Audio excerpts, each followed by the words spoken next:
Makanya nomor satu itu alat menjadi orang Islam itu bukan Quran, bukan syariat. Jadi nomor satu alat untuk menjadi orang Islam itu bukan Al-Quran, bukan syariat, bukan fikih, bukan fikih ya. Dan ini videonya kami sudah mendapatkan seperti ini ya, ada tanda silang ya untuk videonya Cak Nun, kemudian ada checklist untuk video Ustadz Badrus Salam. Ini kami sudah mendapatkan videonya sudah seperti ini. Bukan kitab, bukan hadis, alat utama akalmu, pikiranmu. Jadi alat utama untuk menjadi orang Islam itu bukan Al-Quran, bukan syariat, bukan hadis, bukan fikih. Tapi alat utama untuk menjadi orang Islam itu akalmu, pikiranmu.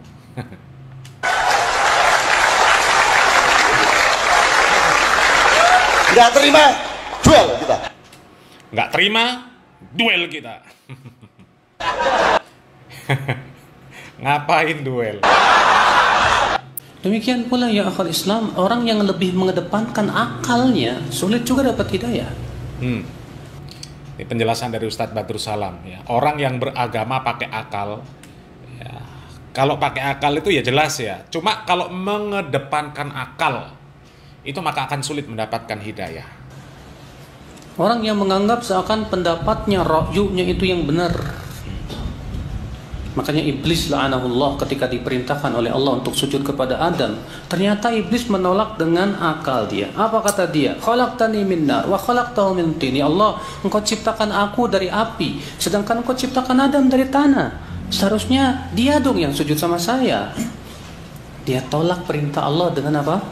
Akalnya. Dengan akal. Maka orang yang selalu mengedepankan akal, seringkali dia tersesat jalan, Mas.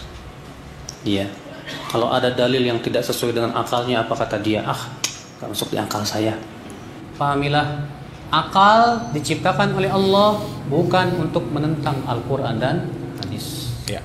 Allah menciptakan akal untuk memahami Al-Quran dan hadis. Betul.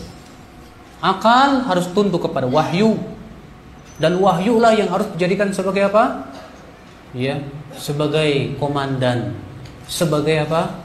Ya, bimbingan dalam kehidupan. Kalau ternyata ada wahyu tidak sesuai dengan akal, tuduh dulu akal kita. Oh, mungkin akal saya nggak paham ini. Ya. Ya.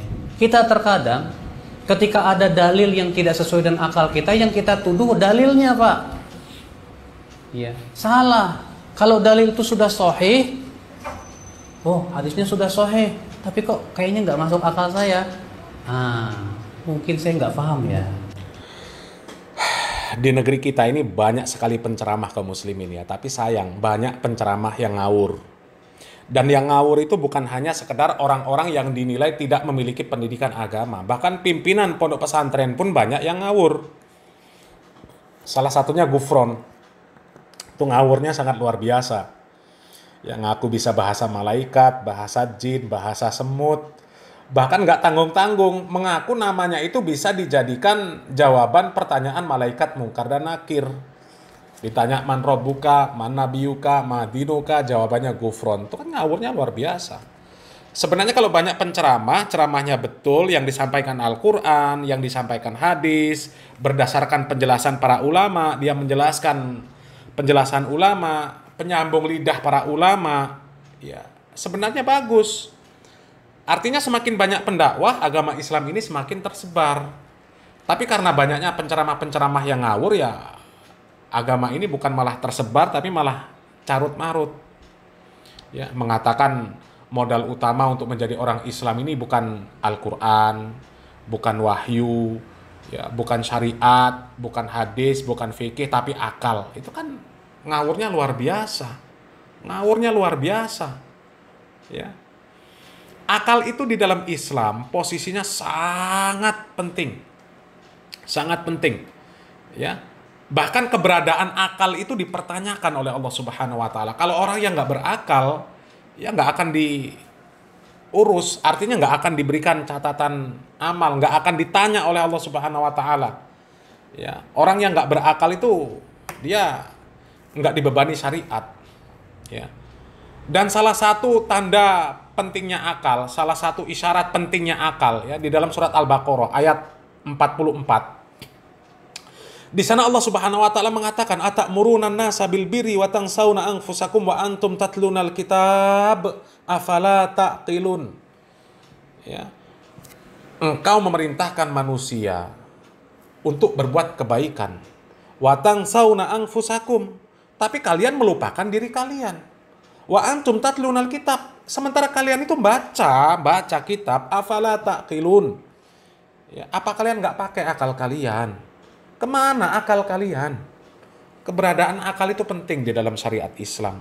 Tapi keberadaan akal itu nggak boleh diposisikan di atas wahyu, di atas syariat Islam. Ya, akal itu harus dibimbing oleh wahyu, harus tunduk sama wahyu.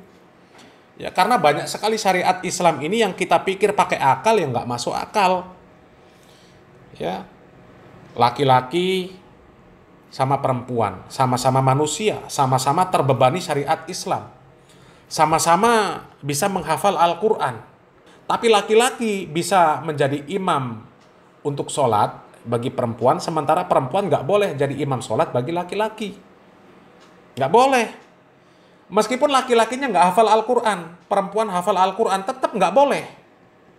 Nggak boleh. Meskipun perempuannya lebih tua umurnya dibandingkan laki-laki, ya, kemudian hafalan Al-Qur'annya juga lebih banyak dibandingkan laki-laki, tetap nggak boleh jadi imam. Loh, kalau secara akal kan nggak masuk akal. Wong lebih pinter, lebih tua, ya perempuannya, kok nggak bisa jadi imam? Ya, sementara yang laki-laki ini lebih muda, ya nggak lebih pinter daripada perempuan. Nah, ya, itu, ya. Tapi karena wahyu menuntun kita seperti itu, maka akal kita harus menerima.